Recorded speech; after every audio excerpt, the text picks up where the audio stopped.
breaking the law, bending the law, tax avoidance, tax evasion. Hindi ko na sana didiscusin ito kasi parang it's so ridiculous na pag-usapan pa ito sa dami ng mga problema ng bansa natin sa kasalukuyan. Kaya lang, medyo persistent po yung ating mga kababayan na gustong maunawaan itong mga proklamasyon na ginawa ng ating ombudsman tungkol dito sa about bending the law, about breaking the law. Yung tax avoidance at tax evasion na kanyang ginamit ng mga ehemplo. Ano ang kaugnayan nito o gaano kahalaga ito sa mga usapin tungkol sa korupsyon na meron tayo sa kasalukuyan. Yan po pag-uusapan natin ngayong gabi. Ito po muli si Attorney Mike Operario. Kumakailan sinabi na nga, inulit nitong si Ombudsman Boyeng Remulla na about breaking the law and bending the law. At ano daw ang difference? Sabi niya, you can bend the law without breaking it. At ang ginamit niyang example ng pag-bend down ng law is yung tax avoidance as against or versus tax evasion. Tama po siya sa sinabi niya na ang tax avoidance is legal. Ang tax evasion, yun po ang legal. Ang pagkakaiba ng dalawa, ang tax evasion po ay yung tahasang kriminal na hindi pagbabayad ng buwis. Ang tax avoidance naman po ay mga legal na scheme na kung saan ay pinabababa mo or humahanap ka ng mga legal na paraan para hindi ka magbayad ng buwis o di kaya ay mabawasan ang binabayaran mong buwis. Ang tax avoidance po ay hindi kaso ng bending the law because it is legal. Ito ay pinoprovide po ng batas as an alternative to the taxpayer na maaari mong gamitin.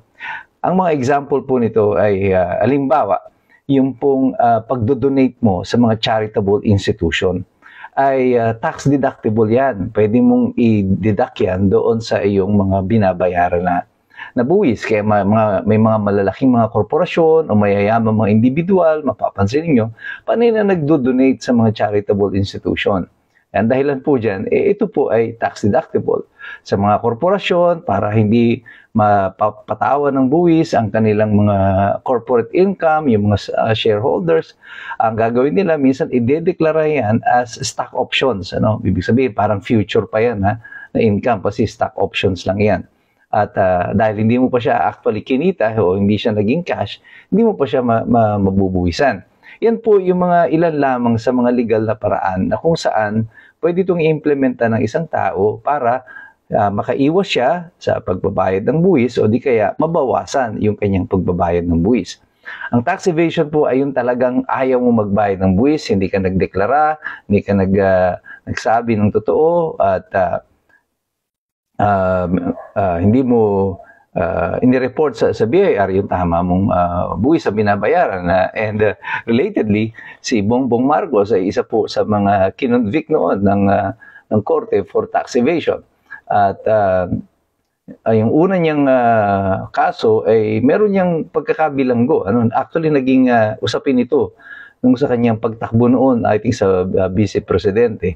Dahil nga mayroon siyang kaso for which he was convicted involving moral turpitude. However, pagdating sa Court of Appeals, in-uphold yung pagbabayad niya ng fine. However, tinanggal yung imprisonment. Hindi na binanggit yung imprisonment, which is very strange.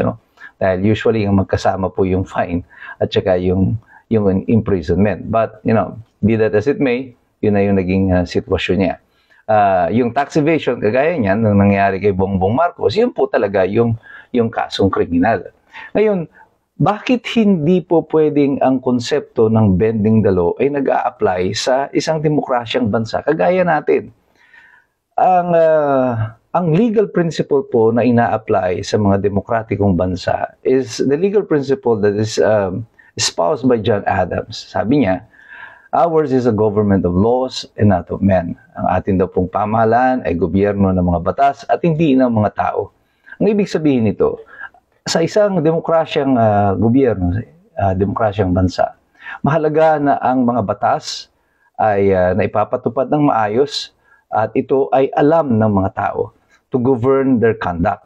Ito rin po ang garantiya ng mga mamamayan na hindi aabuso ang pamahalaan because there is a set rules na dapat nilang gabay hindi lang sa pagsunod ng tao, kundi sa pagpapatupad ng pamahalaan ng mga pulisiya na pinaiiral sa kanilang bansa. At hindi ito nakabase sa whims and caprice o yung kagustuhan lamang ng iilang mga namumuno. At yan po ang konsepto ng batas. Kaya nga po, ang legal principle na ina-apply sa atin, at ito ay pinag-aralan din naman ng mga abogado, kagaya po ni Boying Rimulya, at alam niya ito. Ang sabi diyan, dura lex sed lex. The law may be hard, but that is the law. Maaring hindi mo gusto yung batas, masyadong mapanikil yung batas, pero wala tayong magagawa. Ito ang batas eh. So kailangan natin itong sundin. Kaya ikaw ay alam mo ang batas o hindi, kailangan ka pa rin sumunod dito. Kaya nga yung another legal principle in Latin na alam din sigurado ito ni Boying Rimulya, yung ignorantia legis neminim excusat. Ignorance of the law excuses no one from compliance therewith. Ang ibig sabihin po nito, sa isang demokratikong bansa, ang batas po ay hindi nilalabag at hindi rin binabali. You don't bend the law in a democracy. You can only exercise this bending of the law. This is only done in the minds of the corrupt and of the despots o yung pong mga diktador. Ito ang mga tao who are so attuned to bending the law, but not in a democracy such as ours. Isa pong malaking kabalintunaan na ang gobyerno at ang pamahalaan mismo ang magsasabi sa mamamayan na we can bend the law or we bend the law in order to please the people. Hindi po ganun ang konsepto ng batas. Kay may matutuwa o wala, kay masasaktan o sasaya dito sa batas, ang batas ay batas. Because ours is a government of laws and not of men. Inconsequential na po dito ang pakiramdam o ang kasiyahan ng mga tao tungkol sa pagpapatupad ng batas. Kaya pag nadidinig mo ito that they are willing to bend the law, naggaling sa isang senador, naggaling sa Secretary of Justice, and now ay ombudsman, parang napakadelikado nito. Because the question dyan is, up to what extent are you going to bend the law? Anong ibig sabihin ninyo ng bending the law?